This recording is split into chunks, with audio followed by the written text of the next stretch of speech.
Andrews గారు, జోయల్ అనుకుంటాను, రాజేష్ గారు, వీళ్ళందరూ కూడా మరి వారిని బట్టి నేను దేవుని స్తుతిస్తూ థ్యాంక్స్ చెప్తుంటున్నాను. మరి కొద్దిగా గ్యాప్ వచ్చిందని మనకు తెలుసు.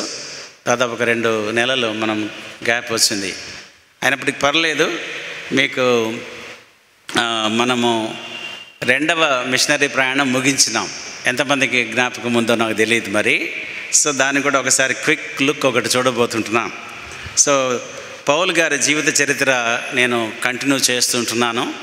తిరగా పౌలు మరణం వరకు ఆయన ఎలా మరి తన జీవితాన్ని కొనసాగించాడో అంతవరకు చెప్పి ముగించాలని ఆశపడుతుంటున్నాను. దేవుని చిత్తమైతే మరి ప్రతి నెల ఈ విధంగా కంటిన్యూ చేయటకు అవకాశం కలిగిస్తారని ఆశపడుతూ ప్రారంభిస్తుంటున్నాను. సో మనం ఈరోజు నేర్చుకుపోయే పాఠంలో 3వ మిషనరీ ప్రయాణము ప్రారంభిస్తుంటున్నాం. పౌలు మరి చేసినటువంటి 3వ ప్రయాణంలో ప్రారంభం గురించి మనము నేర్చుకోబోతున్నాం. మరి ఈ 3వ మిషనరీ ప్రయాణము క్రీస్తు శకము 53 నుండి 57 వరకు కొనసాగిందని నేను మీకు జ్ఞాపకం చేస్తున్నాను. 53 నుంచి 53 నుంచి 57 వరకు ఈ 3rd మిషనరీ జర్నీ కొనసాగింది మనం చూస్తుంటున్నాము. మరి ఈ 3rd మిషనరీ ఎలా స్టార్ట్ అయింది అనే మనం ప్రశ్న వేసుకున్నట్లయితే అపోస్తలుల కార్యములు 18వ అధ్యాయము 23వ వచనం ఒకసారి చూద్దాం. 2వ మిషనరీ ప్రయాణం అయిన తర్వాత 3వ మిషనరీ ప్రయాణంలో ప్రారంభంలో ఈ మాట మనం చూసుకుంటే కానీ దాని యొక్క బిగినింగ్ ఎలా ఉందో చూసుకోవచ్చు. అక్కడ చూడండి, 18వ అధ్యాయం 23వ వచనం. అక్కడ కొంతకాలం ఉండిన తర్వాత బయలుదేరి వరుసగా గలతియా ప్రాంతమందును పృగియా యందును సంచరించుచు శిష్యులనందరినీ స్థిరపరిచనన్న మాట చూస్తుంటున్నాం బైబిల్లో. సో ఇప్పుడు మనము ప్రారంభిస్తుంటున్నాం. ఒకసారి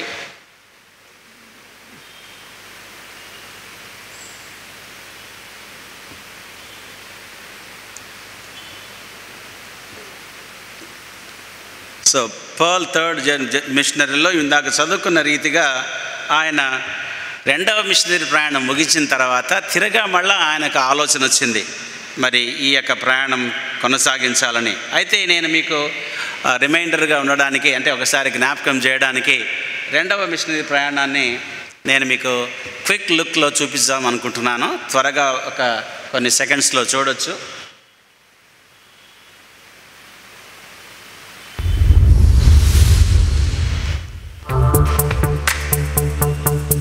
అంతియోకు నుంచి ప్రారంభించబడుతుంది. అక్కడ ప్రారంభించబడింది. తార్సస్ పోతున్నాడు, దెర్బే, లిస్త్రా, ఐకోనియం, యాంటియోక్ పిసిదియా, మైసియా నుంచి త్రోయకు వచ్చాడు. అక్కడి నుంచి సముద్రం నుంచి ఫిలిప్పి, యాంఫిపోలిస్, తెస్సలోనికా, బెరేకా, అలా వచ్చి ఏథెన్స్కి వచ్చాడు. ఏథెన్స్ నుంచి కొరింత్కి వచ్చాడు. కొరింథు నుంచి కంక్రేయకు వచ్చాడు. కంక్రేయ నుంచి మళ్ళీ బయలుదేరి ఎఫెసస్కి వస్తున్నాడు. ఎఫెస్ పట్టణానికి వచ్చాడు. అక్కడి నుంచి తిరగా ప్రయాణమై కుప్రా మీదుగా సైప్రస్ మీదుగా వచ్చి కైసేరియాకి వచ్చాడు. జెరూసలేంకి వచ్చాడు. అలా డెమస్కస్ నుంచి, హామాతు నుంచి యాంతియోకు వెళ్ళిపోయాడు. ఇది 2nd మిషనరీ జర్నీ. 2వ మిషనరీ ప్రయాణం క్విక్గా మనం చూస్తున్నాం. ఆ విధంగా ఆయన ప్రయాణాన్ని ముగించుకున్నాడు 2వ మిషనరీ ప్రయాణంలో అనే సంగతి మీకు జ్ఞాపకం చేస్తుంటున్నాను. ఆ తర్వాత మరి ఈ విధంగా ఫిలిప్పి, తెస్సలోనికా, మరి బెరయా, ఏథెన్స్, కొరింథు పట్టణాలలో పౌలు సువార్త ప్రకటించి తిరుగా తాను పంపబడిన సంఘానికి వచ్చేసి, ఇందాక చూసాము అక్కడ, అలా వచ్చేసి మరి తాను స్థాపించిన సంఘాలు ఏదైనా అక్కడ ఆ సిరియాలోని అంత్యేక సంఘంలో వెళ్ళి రిపోర్ట్ చేసి తన నమ్మకత్వాన్ని చాటుకున్నట్లుగా మరొకసారి నేను మీకు జ్ఞాపకం చేస్తుంటున్నాను. ఆ తర్వాత 3వ విషయాన్ని మనం ఇక్కడ చూస్తున్నాం. సో ఇక్కడ చూడండి, ఈ యొక్క పటంలో ఇంగ్లీష్ వర్డ్స్ ఉన్నాయి, అయినా పర్లేదు, నేను మీకు గమనించండి. ఇక్కడ ఈ గలతియా, ఫ్రిగియా అనే ప్రాంతాలు.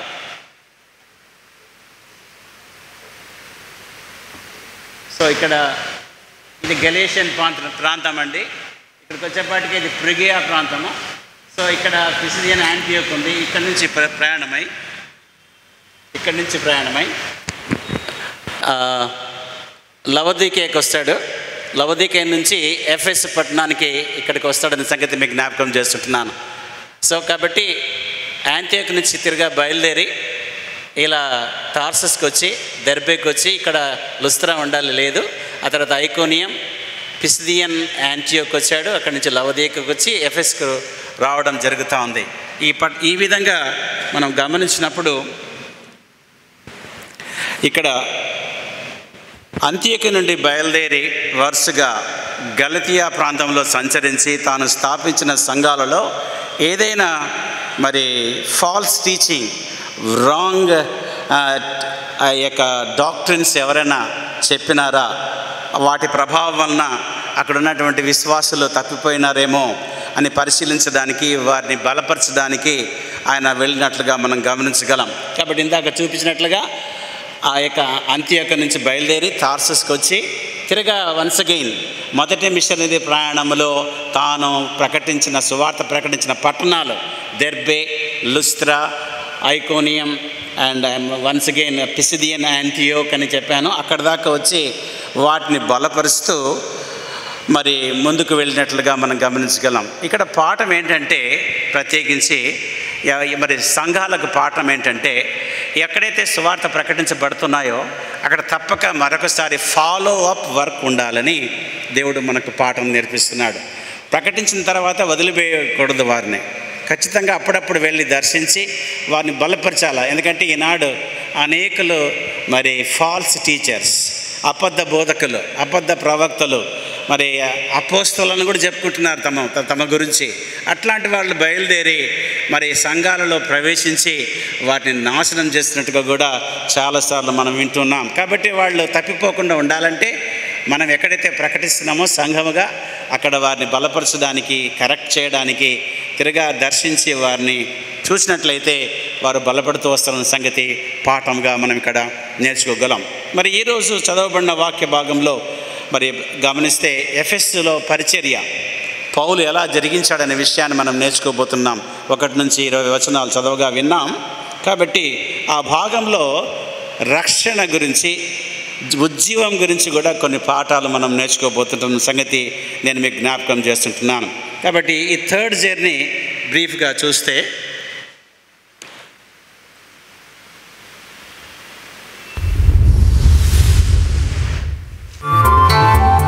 మళ్ళీ తిరిగా అంత్యోక్య నుంచి ప్రారంభించబడుతున్నాడు. చూడండి, అక్కడి నుంచి తార్సస్, దెర్బే, లిస్త్రా, ఐకోనియం, యాంటియోక్, పిసిదియా, లవదీషియా, ఎఫెస్. సో ఈ విధంగా బయలుదేరి ఎక్కడి దాకా వచ్చాడండి? ఎఫెస్ వరకు వచ్చాడు. ఆ ఎఫెస్లో ఉన్న ఫ్రిగియా అనే వర్డ్ చూస్తున్నాం అక్కడ మనము. ఇందాక చెప్పుకున్నాము 23వ వచనంలో, 18వ అధ్యాయం 23వ వచనంలో ఇక్కడ ఫ్రిగియా, ఇది గలేషియా ప్రాంతం. ఈ గ్రీన్ కలర్లోని ఇది గలేషియా, ఇది ఫ్రిగియా అనే ప్రాంతంలో ఇక్కడ మరి లవదీకే నుంచి ఎఫెస్ పట్టణానికి వచ్చినట్లుగా మనం ఇక్కడ గమనించగలిగినాం ఈ చిన్న వీడియో క్లిప్పింగ్లో. కాబట్టి ఎఫెస్ పట్టణానికి వచ్చిన సంగతి నేను మీకు జ్ఞాపకం చేస్తూ, ఈ ఎఫెస్ పట్టణం ఎటువంటిది అనేది కూడా, ఎఫెస్ పట్టణం యొక్క ఆ యొక్క రూయిన్స్ అంటే శిథిలాలు, ఎఫెస్ పట్టణం అప్పట్లో ఉన్నటువంటి ఎఫెస్ పట్టణం యొక్క శిథిలముల గురించి, అంటే ఆ పాడైపోయిన వస్తువులు, ఆ యొక్క నాటకశాల కానివ్వండి, లైబ్రరీ కానివ్వండి, ఆ రోడ్డు, ఏ రోడ్డు అయితే మరి ఒక నది ఉంది, కైసర్ అనే నది, ఆ నదికి దగ్గరగా ఉండే రోడ్లోనే, ఆ రోడ్లోనే ఎఫెస్ పట్టణానికి మరి మన పౌలు గారు వచ్చినట్లుగా ఆయన చెప్పడం జరిగింది. అంత మాత్రమే కాదు, ఇప్పుడు ఆ యొక్క ఓడరేవు కానీ ఆ నదీ తీరం కానీ ఆయన సరిగా లేవు, అన్ని పూడుకొని పోయినాయని చెప్పడం కూడా జరిగింది. మరి ఈ విధంగా ఆయన పౌలు గారు ఆ యొక్క ఎఫెస్ పట్టణాన్ని దర్శించినట్టుగా చూడగలం. మరికొంత ఇన్ఫర్మేషన్ ఇది అది చెప్పబోతున్నాను. మీరు ప్రశ్న అడిగారు. ఈ దేశము ప్రస్తుతానికి ఇది టర్కీ దేశంలో ఉందండి. టర్కీ అనే దేశంలో ఈ ఎఫెస్ పట్టణం ఉంది. దాని గురించి నేను ఇప్పుడు చెప్పబోతుంటున్నాను. మరి ఏజియన్ కూడా మనం చూడగలం. తర్వాత నేను ఇంకొక పిక్చర్ చూపించినప్పుడు ఏజియన్ సముద్రానికి మరి 3 మైళ్ళ దూరంలో కైసర్ నది అనే ఒకటి ఉంది. ఆ తీరాన ఎఫెస్ పట్టణం ఉందని మరి ఈ యొక్క ఆర్కియాలజీ చెప్తూ వచ్చినారు. ఆ పట్టణ శిథిలాలు ఇందాక చూసినాం. ప్రస్తుతం అవి టర్కీలో ఉంటున్నాయని నేను మీకు జ్ఞాపకం చేస్తుంటున్నాను. టర్కీలో సెల్చుక్ అనే ప్రాంతంలో కనిపిస్తాయి. దీని స్థానంలో ఇప్పుడు అంటే ఆ ఎఫెస్ పట్టణ స్థానంలో ప్రస్తుతము మనము గమనించినట్లయితే అయాసొలుక్ అనే గ్రామం మాత్రము ఉన్నట్లుగా, ప్రస్తుతానికి ఉన్నట్లుగా చరిత్ర చెప్తుంది. ఇప్పుడు కూడా దాన్ని మనము చూడవచ్చు. కాబట్టి ఇక్కడ ఈ ఎఫెస్ ఆ దినాల్లో 3 అంతర్జాతీయ రహదారుల కలయిక కలిగిన పట్టణముగా వర్ణించబడింది. 3 అంతర్జాతీయ రహదారులు ఆ పట్టణం గుండా వెళుతున్నట్టుగా చెప్పడం జరిగింది. కావున సముద్ర వ్యాపారాలు అయితేనేమి, మరి రహదారుల ద్వారా పెద్ద ఎత్తున వర్తకము జరిగేది, వ్యాపారం జరిగేది అనే సంగతి నేను మీకు జ్ఞాపకం చేస్తున్నాను. అందుకే బహు రద్దీగా ఉండే వాణిజ్య కేంద్రపు ఓడరేవులో అనే మనం ఇక్కడ చెప్పుకోవచ్చు. ఎఫెస్ పట్టణం ఆ దినాల్లో అంత గొప్పగా వెలుగొందింది. గొప్ప వాణిజ్య కేంద్రం కలిగిన ఓడరేవుగా ప్రసిద్ధిగాంచింది. మరి ఆ వాణిజ్య కేంద్ర ఆ యొక్క ఓడరేవుకు రావాలంటే మిగతా నౌకలకు అడ్వాన్స్గా బుక్ చేసుకోవాలి. అక్కడికి రావాలంటే అంత బిజీగా ఉండే ఓడరేవుగా ఉందని ఆ దినాల్లో చరిత్రకారులు తెలియజేస్తూ వచ్చినారు. కాబట్టి అంత బిజీగా ఉన్నటువంటి మరి పట్టణముగా మనం చెప్పుకోవచ్చు. ఇది మరి ముఖ్యంగా ఆసియా ప్రాంతం, అదిట్లో దాన్ని ఏమనేవాళ్ళంటే మైనర్ ఆసియా అని పిలిచేవాళ్ళు.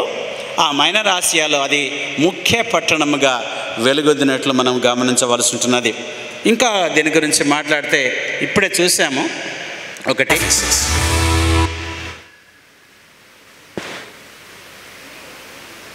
ఈ దీని పేరు యాంఫీ థియేటర్ అండి. దాన్ని తెలుగులో మనము అర్థం చేసుకోవడానికి నాటకశాల. పైనంతా చుట్టూ కూర్చోడానికి స్థలం ఉంది, మెట్లలాగా. కింద మనుషులు నాటకాలు ప్రదర్శిస్తారు.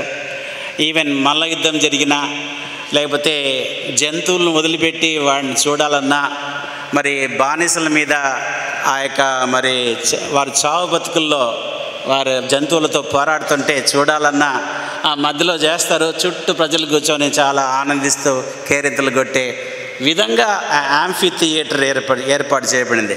యాంఫీ థియేటర్ అంటే అన్ని వైపులా కూర్చొని చూడగలిగే ఆ నాటక ప్రదర్శనశాల అని మీకు జ్ఞాపకం చేస్తుంటున్నాను. సో కాబట్టి ఇక్కడ క్రీడలు జరిగినా కూడా ఆ మధ్యలో జరిగిస్తుంటే చుట్టూ కూర్చొని ప్రజలు చూసేవారని ఆ యొక్క మరి మనకు చరిత్ర చెప్తూ ఉంటున్నది.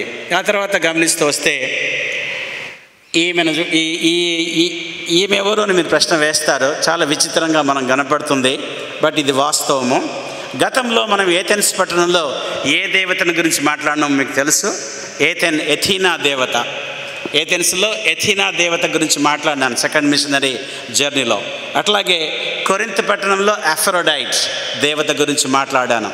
ఆమెను కూడా చూపిస్తున్నాను, మీకు జ్ఞాపకం ఉందో లేదో మరి. సో అట్లాగే మరి ఈ విధంగా అఫ్రోడైట్ దేవత. ఇప్పుడు ఈ ఎఫెస్ పట్టణంలో అర్తమీ దేవి, ఈమెను ఇంగ్లీష్లో డయానా అని పిలుస్తారు. డయానా అంటేనే మీకు ఎవరైనా జ్ఞాపకం వస్తారా? ఇంగ్లాండ్ ప్రిన్స్ రాజు యొక్క భార్య లేడీ డయానా, మీకు తెలుసు కదా. సో ఇంగ్లీష్లో డయానా, తెలుగులో అర్తమీ దేవి. ఇది మన బైబిల్ నేమ్ కాదు, గ్రీకులు పూజించే దేవత యొక్క పేరు అర్తమీ దేవి. అర్తమిస్ అని ఇంగ్లీష్లో ఉంది, తెలుగులో అర్తమీ దేవి అని, మహాదేవి అని కూడా పిలిచేవారంట. కాబట్టి ఇటువంటి ఈమెకు ప్రత్యేకించి ఈమెను చూస్తుంటే మీకు అర్థమైపోతుంది. ఈమె ఫర్టిలిటీకి, సంతానోత్పత్తికి దేవతగా పూజిస్తూ వచ్చినారు. ఈమె గురించిన డీటెయిల్స్ నేను నెక్స్ట్ ఎపిసోడ్లో ఇంకా క్లియర్గా చెప్పగలను, ఎందుకంటే ఆమె గురించి చాలా డీటెయిల్గా మనం చూడబోతున్నాం నెక్స్ట్ ఎపిసోడ్లో. కాబట్టి బ్రీఫ్గా ఈమె గురించి నేను మాట్లాడుతున్నాను. ఈమె కూడా ఒక దేవత, ఎఫెస్లో ఎక్కువగా పూజించే దేవతగా మనం ఇక్కడ చూస్తూ ఉంటున్నాం.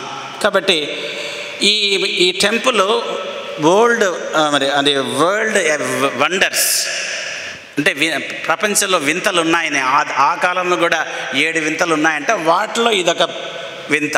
ఏది? ఈమె యొక్క గుడి, ఈమెకు కట్టించిన టెంపుల్ అనేది అంత ప్రసిద్ధిగాంచిన సంగతి నేను మీకు జ్ఞాపకం చేస్తూ ఉంటున్నాను. కాబట్టి 7 వండర్స్లో ఈమె ఒకటి సంగతి మీకు జ్ఞాపకం చేస్తున్నాను. అందుకే మంచి విహారయాత్రగా అది అప్పటికి ఉంది, ఇప్పటికి కూడా దర్శిస్తూనే ఉన్నారు. మరి ఇంకా చెప్పాలంటే ప్రపంచం నలుమూలలా వచ్చి ఈ యొక్క టెంపుల్ను దర్శించే వారిని కూడా చరిత్ర చెప్తూ ఉంటున్నది.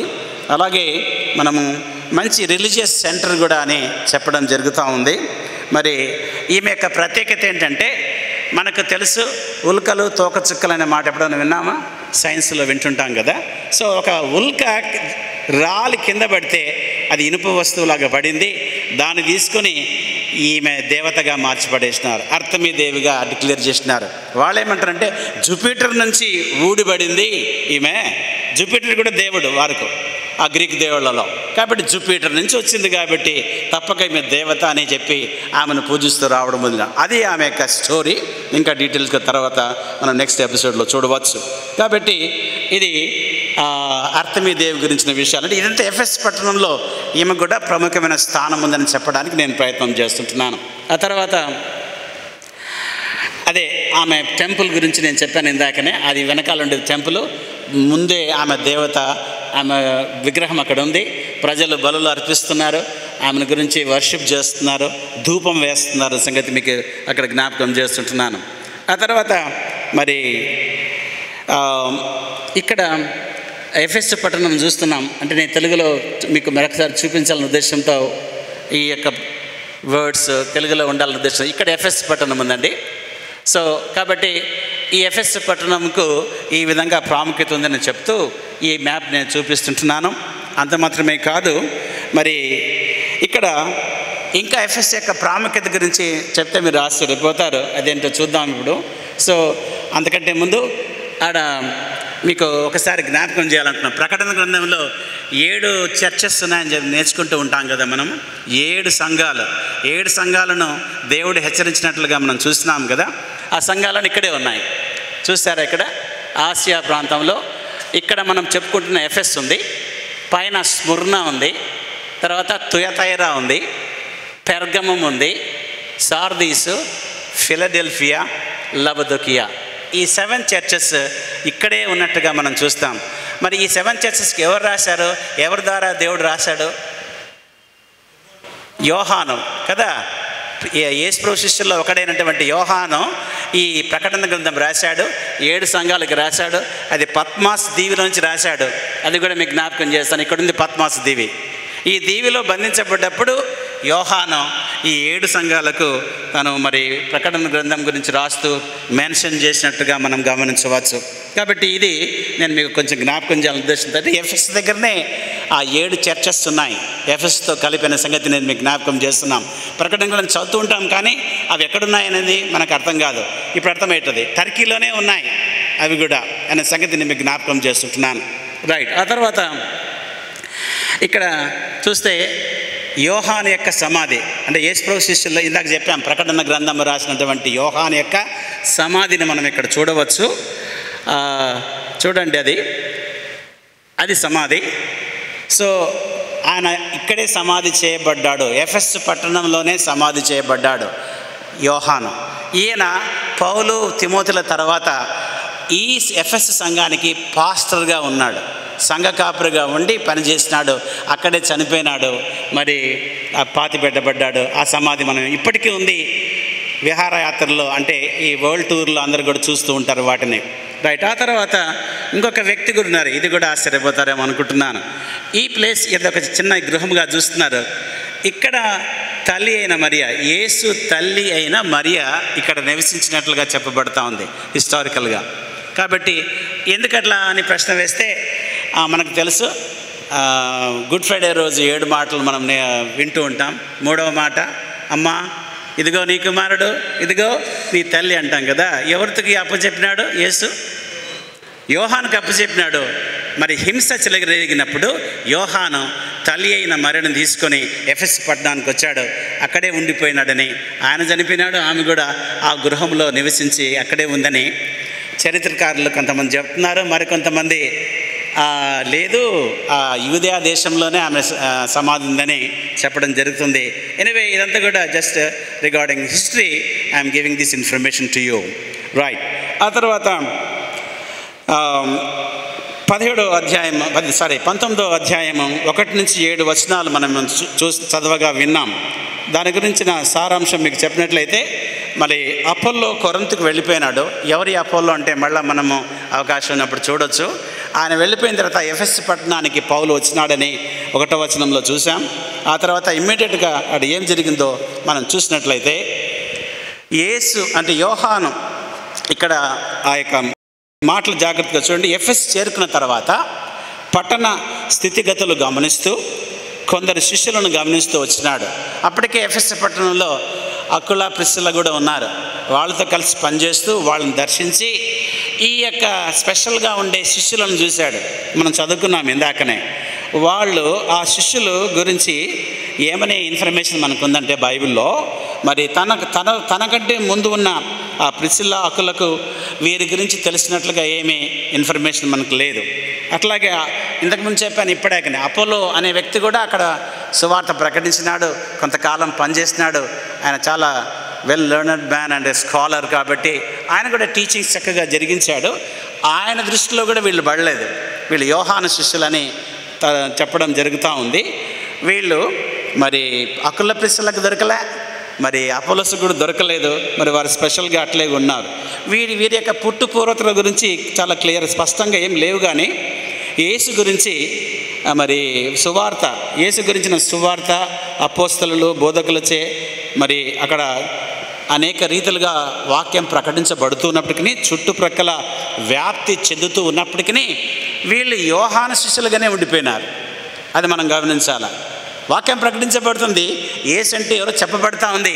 అయినప్పటికీ వాళ్ళు ఎలా ఉన్నారు?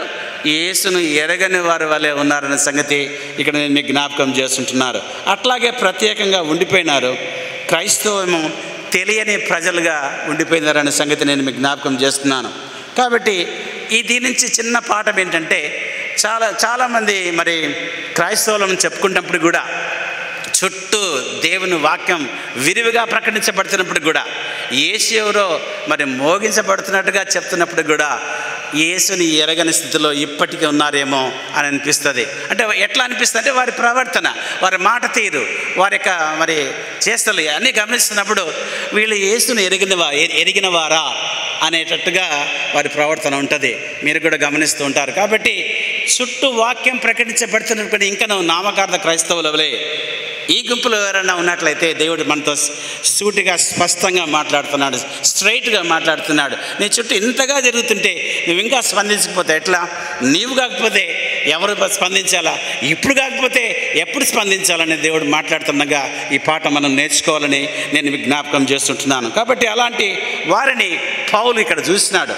చూసి స్ట్రైట్గా వారి వాలకం చూసి ఒక ప్రశ్న వేసినాడు. ఏంటది చూస్తామది. మొదటి వచనంలోనే, మీరు విశ్వసించినప్పుడు పరిశుద్ధాత్మను పొందితిరా అని ప్రశ్న వేసినాడు. ప్రశ్న వేస్తే వాళ్ళు ఏమన్నారంటే, పరిశుద్ధాత్ముడు ఉన్నాడన్న సంగతియే మేము వినలేదని చెప్పిరి. ఈ మాట చూడండి, ప్రశ్నకు జవాబు ఎట్లొచ్చిందో.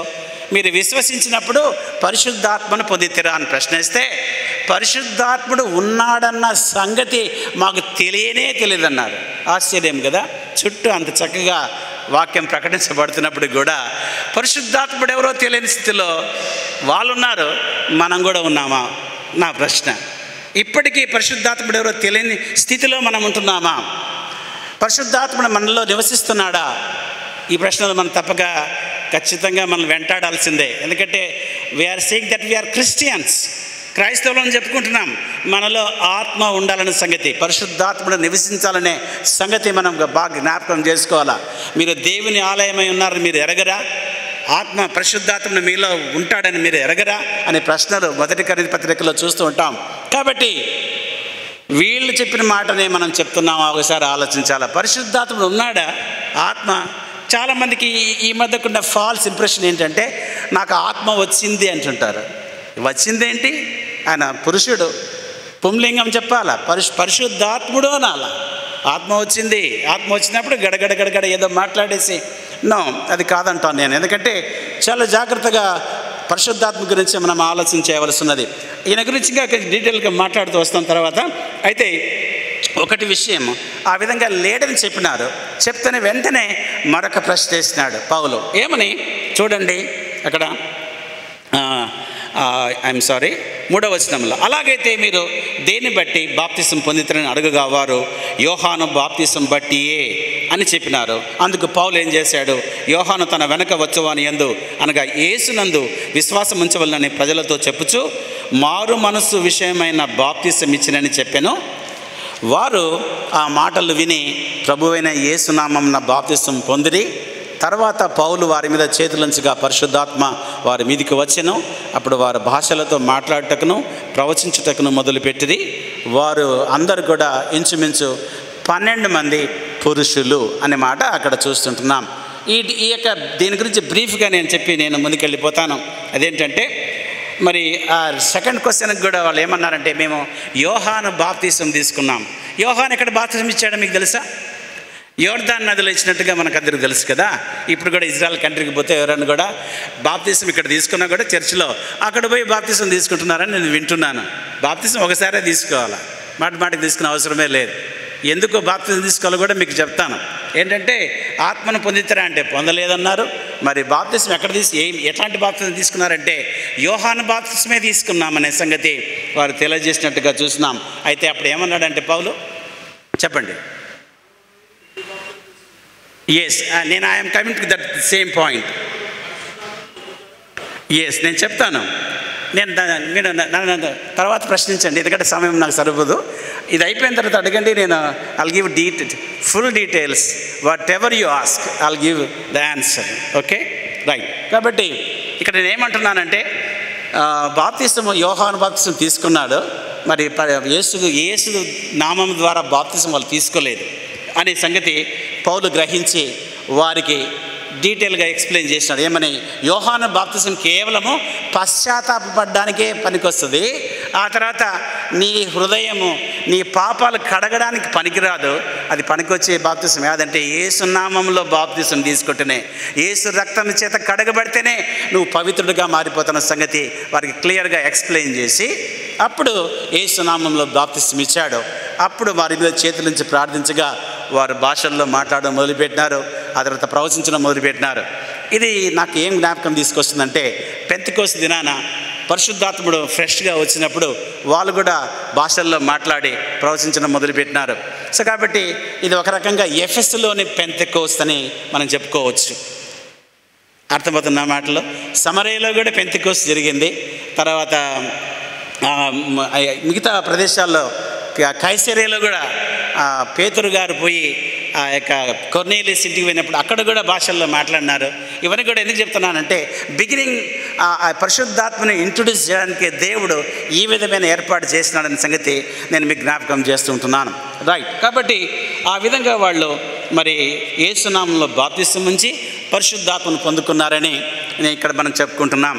ఇక్కడ మరి సహోదరుడు అడిగిన ప్రశ్నకు నాకు జవాబు ఏంటంటే, వీళ్ళు కొంతమంది పెళ్లి రోజు బాప్తిసం తీసుకుంటారు కదన్నా, మరి వారికి పరిశుద్ధాత్ముడు వస్తాడా అంటే రాడు.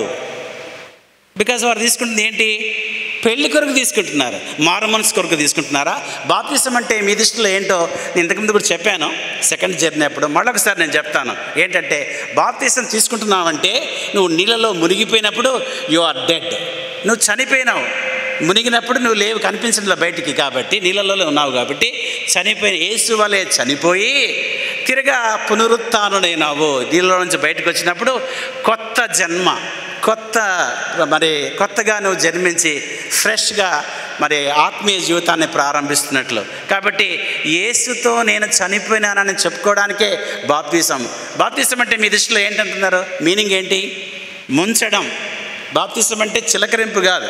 బాప్తిసం అంటే బాప్తిస్మా అనే పదంలో ఉంది ముంచడం అనే సంగతి. కాబట్టి ఇక్కడ నేనేమంటున్నానంటే, పెళ్లి రోజు తీసుకునే బాప్తిసం కాదు.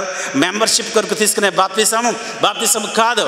నువ్వు మారు మనసు పొంది దేవుని పాపముల చేత అపరాధముల చేత చచ్చిన వారిని ఉండగా దేవుడు నన్ను రక్షించినాడు అనే సంగతి ఎఫెసీ గ్రంథంలో చూస్తాం. కాబట్టి నేనేమంటున్నానంటే బాప్తిసం తీసుకుంటున్నానంటే యేసుతో చనిపోయి తిరిగా యేసుతో లేస్తున్నట్టుగా పునరుత్థానానికి సాదృశ్యంగా ఉందే ఈ బాప్తిసం.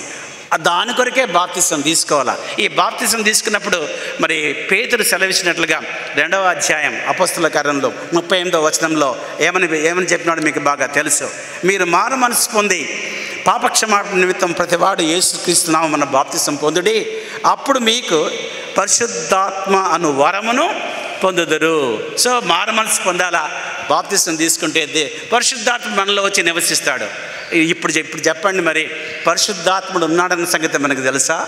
మీరందరూ మరి మారు మనసు పొంది బాప్తిసం తీసుకుని ఉంటే తప్పక మీలో ఎవరుంటారు? పరిశుద్ధాత్ముడు నివసిస్తూనే ఉంటాడు. దిస్ ఈజ్ ష్యూర్, ఘంటాపథంగా నేను చెప్తున్నాను. అట్లా ఉంటేనే మనం క్రైస్తవులం, లేకపోతే నామకార్థ క్రైస్తవులం అనే సంగతి నేను మీకు జ్ఞాపకం చేస్తుంటున్నాను. రైట్, ఇంకా ముందుకు వెళదాం. సో ఆ యొక్క అపోస్తల కార్యం ఇంతకు చదివిన భాగంలో 8వ వచనం నుంచి మరికొన్ని విషయాలు మనం నేర్చుకోబోతున్నాం. 10వ వచనంలో 8 నుంచి 10 వరకు చూస్తున్నట్లయితే అక్కడ చదువుతూ నేను మీకు ఎక్స్ప్లెయిన్ చేస్తాను. అదేంటంటే ఆయన ఆ విధంగా ఆ శిష్యులకు బాప్తిసం ఇచ్చిన తర్వాత ఆయన చేసిన పని ఏంటంటే తాను మాట ఇచ్చిన ప్రకారం ఎఫెస్కు సెకండ్ జర్నీలో కూడా ఎఫెస్ పట్టణాన్ని దర్శించినానని చెప్పాను.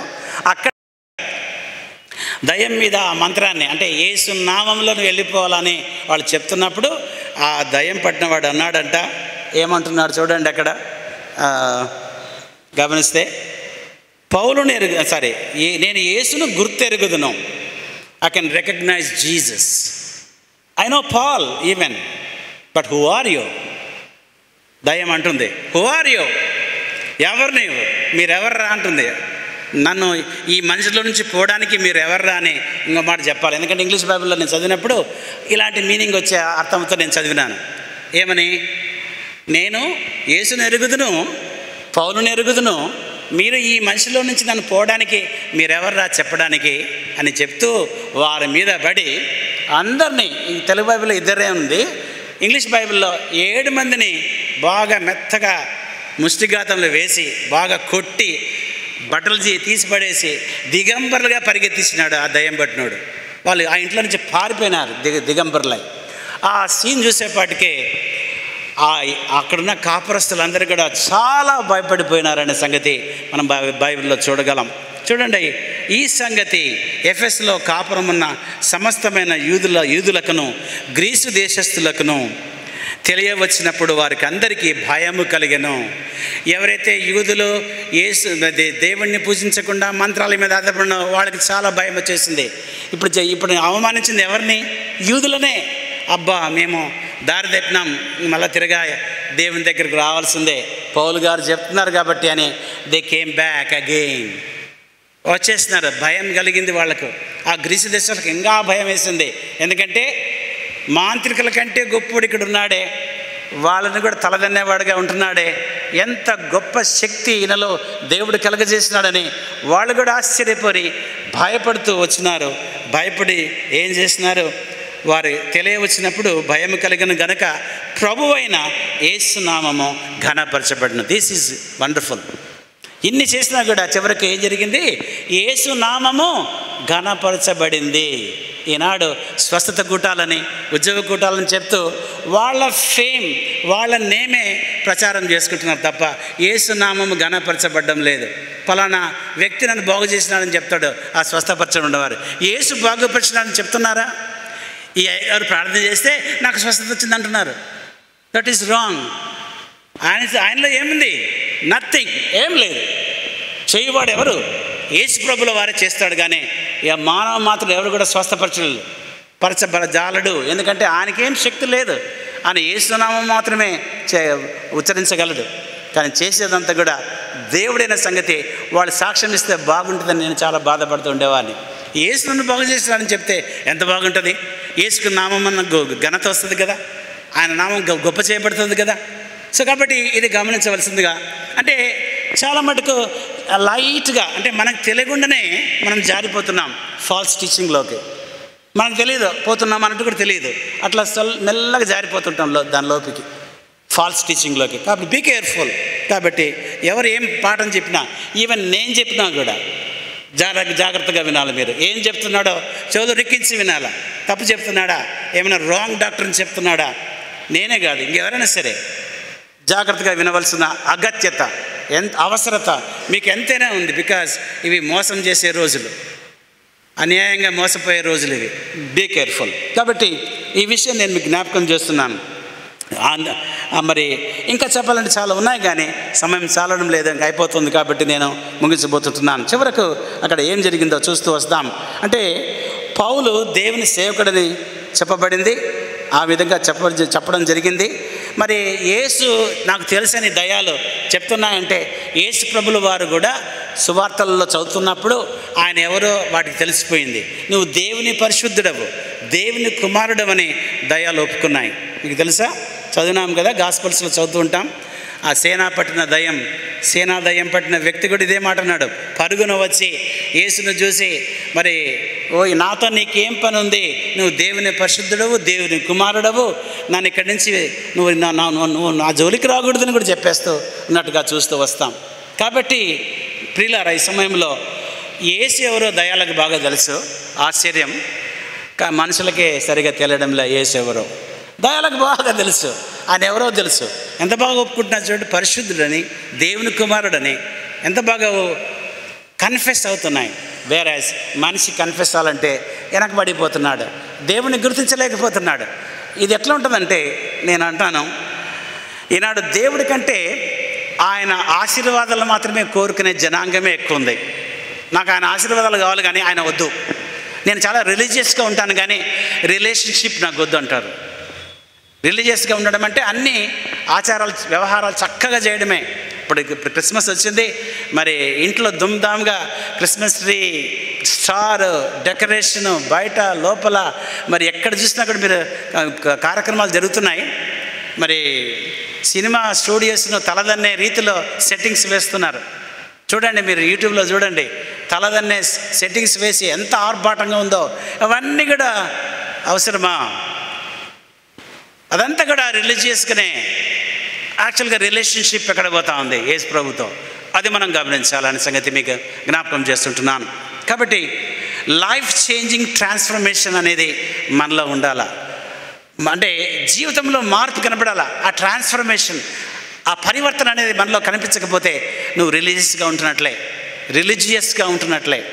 అంటే మరి మతపరంగా ఉన్నట్లే, మతపరంగా నువ్వు అన్ని జరిగిస్తున్నట్టు ఆచారాలు, కానీ నిజమైనటువంటి విశ్వాసం నీలో లేనట్లేనే.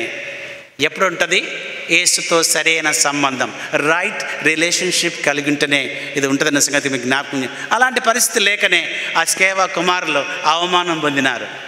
ఈనాడు మనం కూడా జాగ్రత్త పడాలని మీకు జ్ఞాపకం చేస్తుంటున్నాను. ముందుకు వెళ్తున్నాను, ఇంకా ముగిస్తున్నాను. ఇంకా మరి అక్కడ ఆ విధంగా దయ్యాలు ఒకవేళ మనల్ని ప్రశ్నిస్తే ఏమని, హూ ఆర్ యూ అని ప్రశ్నిస్తే మనం చెప్పుకునే స్థితిలో ఉంటున్నామా ఈనాడు?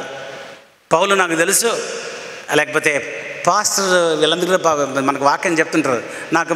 మీ పాస్టర్ కూడా నాకు బాగా తెలుసు, నీకు వాక్యం చెప్తున్న మనుషులందరూ నాకు బాగా తెలుసు, బట్ నువ్వెవరు అని ప్రశ్న వేసే స్థితిలో మనదుందా మన జీవిత పరిస్థితి? ఒకసారి పాఠం నేర్చుకుంటూ మనల్ని మనం పరీక్షించుకోవాలని జ్ఞాపకం చేస్తుంటున్నాను. అలా జరిగిన తర్వాత ఏం జరిగింది? చివరి వచనాలు చూస్తూ నేను ముగిస్తున్నాను. ఈ సంగతి ఎఫెస్లో అదే చదివేస్తున్నాం కదా. విశ్వసించిన వారు అనేకులు వచ్చి తాము చేసిన వాటిని తెలియజేసి ఒప్పుకుని, దే కన్ఫెస్డ్, తాము చేసిన తప్పులు ఒప్పుకుంటున్నారు, తాము చేసిన పాపాలు ఒప్పుకుంటున్నారు, తాము నేర్చుకున్న మాంత్రిక విద్య వల్ల ఎంత నష్టపోయిందో ఒప్పేసుకుంటున్నారు. ఇంకా మరియు మాంత్రిక విద్య అభ్యసించిన వారు అనేకులు తమ పుస్తకములు తెచ్చి అందరి ఎదుట వాటిని కాల్చివేసిరి. వారు లెక్క చూడగా వాటి వెల 50,000 వెండి రూకలాయను. ఇంత ప్రభావముతో ప్రభువు వాక్యము ప్రబలమై వ్యాపించనని మాట చూస్తుంటున్నాం. సో వాళ్ళు అక్కడ అందరూ ఒప్పేసుకుంటున్నారు, నేను పేరుకు నామకార్థ క్రైస్తవుడిగా లేకపోతే యూదుడిగా ఉన్నాను, ఇప్పటి నుంచి ఈ తప్పులు చేస్తున్నాను అని బహిరంగంగా ఒప్పుకుంటున్నారు. పౌలు దగ్గరకు వచ్చి, ఇంకొంతమంది మేము యూదులమయ్యి ఉండి కూడా ఈ మాంత్రిక విద్య నేర్చుకొని దీన్ని ప్రదర్శిస్తూ ఉంటిమి, ఇప్పుడు ఏం చేస్తున్నాం, మేము దీన్ని కాల్చివేస్తున్నాం అని చెప్పి అనేకులు వచ్చి అక్కడ పౌలు ఎదుటనే కాల్చివేసినట్టుగా మనం చూడగలం. నేను మీకు చూపిస్తాను దాన్ని. ఇది నడికట్లు అది తగిలినప్పుడు పౌలు చేత అది స్వస్థపరచబడినట్లుగా పిక్చర్. ఇది చివరిది వచ్చేసి ఇది చూడండి, అక్కడ కాల్చి వేస్తున్నారు పౌలు ఎదుటనే. అనేక రోల్స్ అంటే ఆ దినాల్లో మరి మనలాగా బుక్స్ లేవు, అన్ని రోల్స్ అంటే చుట్టలు ఉంటాయి, గ్రంథపు చుట్టలు ఉంటాయి. ఆ విధంగా ఆ చుట్టలు తెచ్చి కాల్చబడేసినట్టుగా మనం చూస్తుంటున్నాం. ఆ విధంగా కాల్చి వేసినప్పుడు వాటి లెక్క చూస్తే ఎంత అంట, 50,000 వెండి రూకలు. 50,000 వెండి రూక. ఒక వెండి రూక ఈనాడు మనకు ఎంత వెయిట్ ఉంటుంది సార్? హలో, ఒక వెండి రూక ఈనాడు 10 గ్రామ్స్ అనుకుంటున్నాను నేనైతే. ఒక వెండి రూక 10 గ్రాములు, ఒక తులంతో తయారు చేస్తుంటారు వెండి రూక. అట్లాంటి వెండి రూకలు ఎన్ని? 50,000. 10 గ్రాములు అంటే ఒక తులం అంటే 70 రూపాయల. ఇప్పుడు తులం 10 గ్రాములే. ఎక్కువదా? ఐ డోంట్ నో క్లియర్గా. అంటే ఇట్లా లెక్కలు వేసుకుంటూ పోతే కొన్ని లక్షల రూపాయలు అవుతాయా ఈనాడు లెక్కేస్తే? ఆ దినాల్లో 50,000 వెండి రూకలు, ఈనాడు అవి లెక్కలేస్తే లక్షల్లో ఉంటున్నది. అంత నష్టపోయినా పర్లే, వాళ్ళు నష్టపోవడానికి కూడా వెనకాడలే. చూడండి, నష్టపోయినా పర్లేదు కానీ మాకు యేసు కావాలా, మేము దేవుని సేవకులు అవుతాం, దేవుని నమ్ముకునే వారం అవుతామని తమకు నష్టం వచ్చినా సరే ఏం చేస్తున్నారు? వదిలేసుకున్నారు, కాల్ చేస్తున్నారు. ఇంకోరు వాడకుండా వేరే వాడు కూడా వాడకూడదు ఇంకా అని కాల్చి పడేసినారు అందరేట. ఆ విధంగా జరిగి ఇంత ప్రభావంతో ప్రభువు వాక్యం ఏమైందంట? ప్రబలమైంది. This is nothing but great revival in Ephesus. ఇంత గొప్ప ఉద్యమం వచ్చింది.